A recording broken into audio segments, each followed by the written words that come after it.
been suggested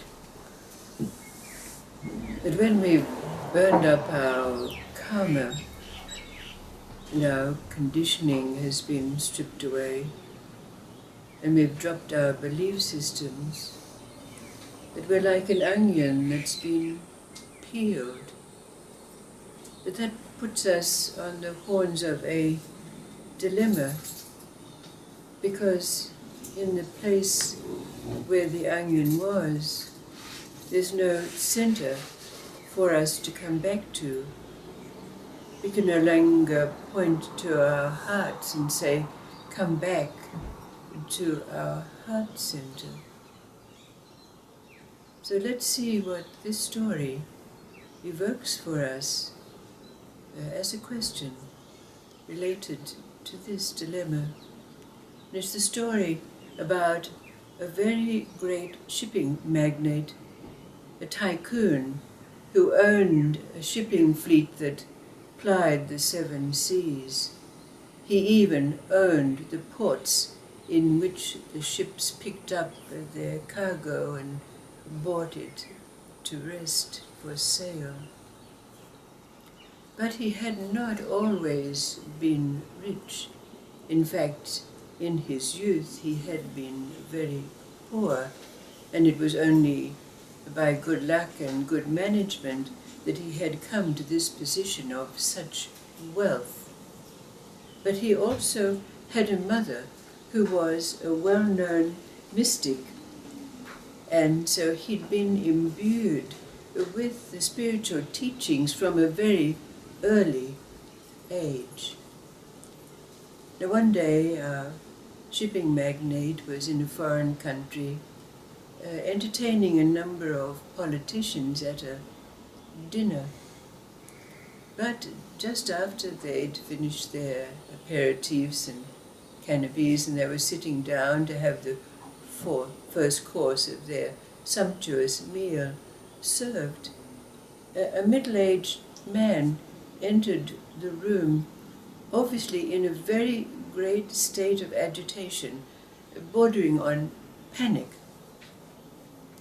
But this was noticed by one of the other guests, and he touched the sleeve of the shipping magnate to indicate that this man, who was obviously the magnate's aide, was wanting his attention. So the magnate called over this man to him. And of course everyone's attention came on to the magnate as his aide whispered in his ear, audible to most around the table, "Sir, I have some very bad news.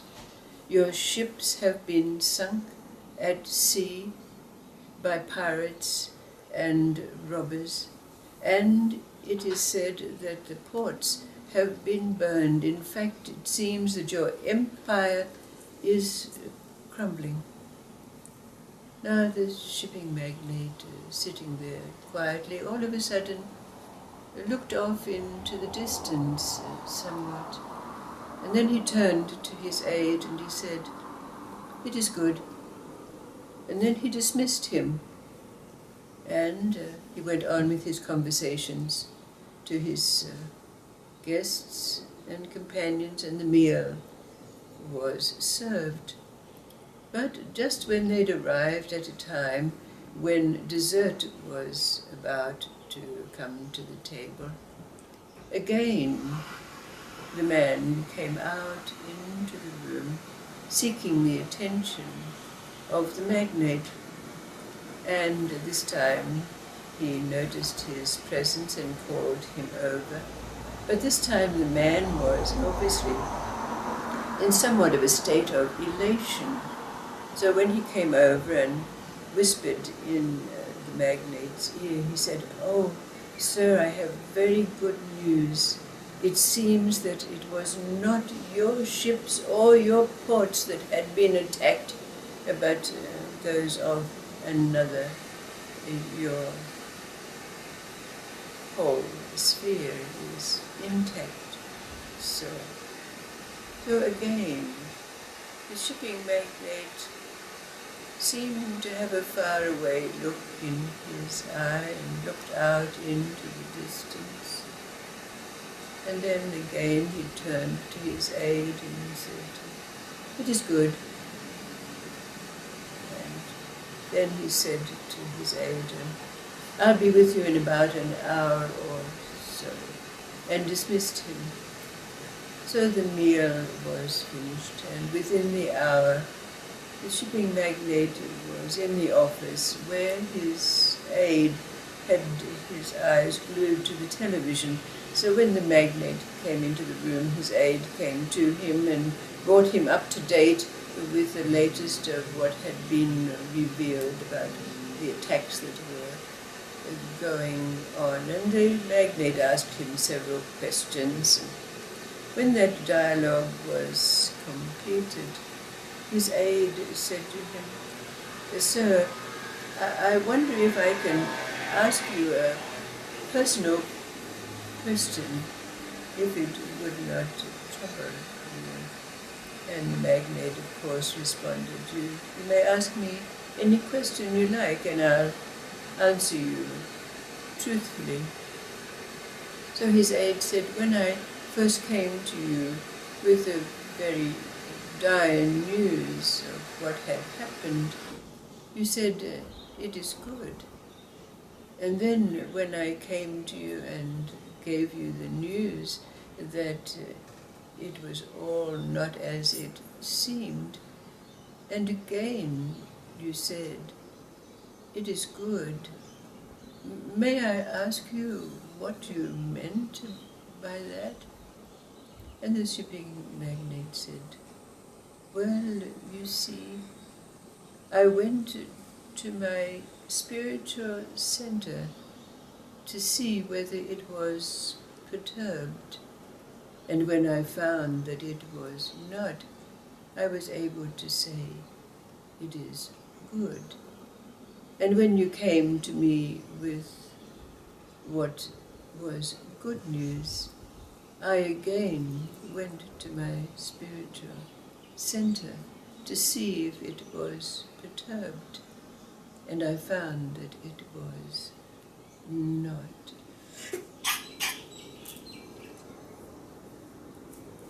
So the question that we can ask ourselves in this place where our onion's been peeled, when we look, we can no longer find a center to come back to as we would before, to point to our heart and say, "Come back to a center." So what is this place? Where is this that we know that remains unperturbed with the ups and downs of the experiences of life? Not needing to bring it back to some center, the place between our breaths, for instance. And yet, from our experience of having our onion peeled, experiencing perhaps the boundless limitlessness in which we find ourselves, and yet there's something here we know that remains untouched and unperturbed, no longer being able to point to our heart center as the place to which we can come back to. What is this place for you? What is the permanency that you found that remains unchanging, unperturbed?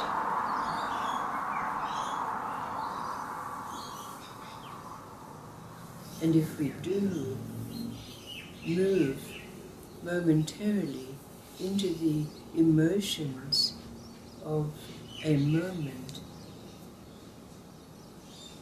very quickly we find ourselves there. Or is it here? What would you say? What's your experience? Where is this place?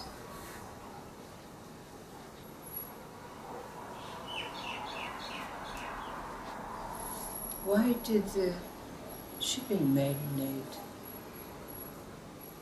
have that look in his eye that seemed to just be out there, not focused, and yet in referring to it, he called it his spiritual center. That's a little bit of a paradox. To look out into the distance and yet refer to it as a spiritual place. What is it for you?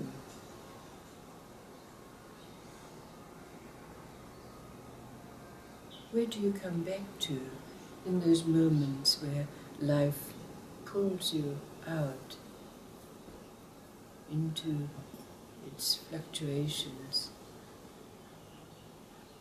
its polarities?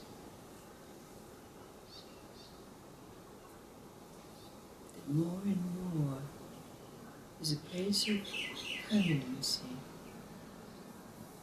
unperturbed, undisturbed, untouched.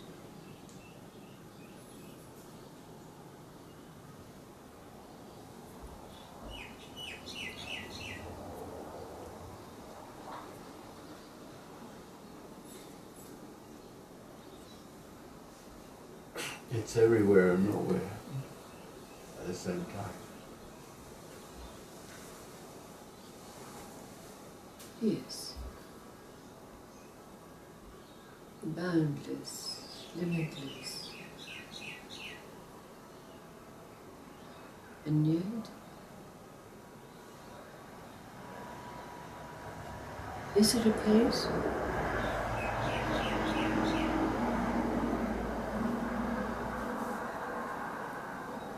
It's like being of the world and not of the world. Yes. And yet we do have the phenomena of knowing that we can come back to it, isn't it? It is a knowing, isn't it? Absolutely, a knowing, isn't it? We can come back to it. So we don't have to worry about it. No. Because it's always there. Right. But we can't see it, touch it. No. It's not an actual place.